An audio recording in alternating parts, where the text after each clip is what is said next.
عباسم و در پی خطر میگردم، دور و بر خیمه تا سحر میگردم. 100 بار اگر حلقم را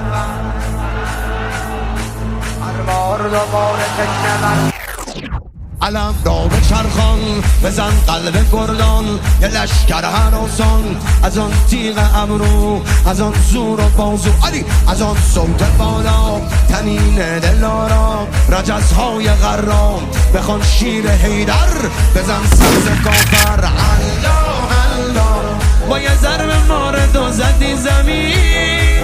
الله الله دلغاره گرفته لشکر لعین. شجاعت مثل کوه استوار.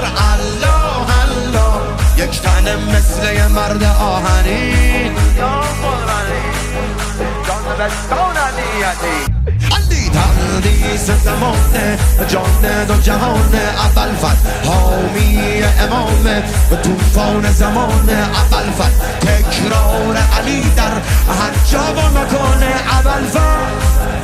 علمدار جهانگیر جهاندار سپهدار علمدار علمدار علمدار علمدار سیدنا یا ابو فاضل سیدنا یا ابو فاضل سیدنا یا ابو فاضل. عباس که دستان خدایی دارد به به که چه ایوان طلایی دارد.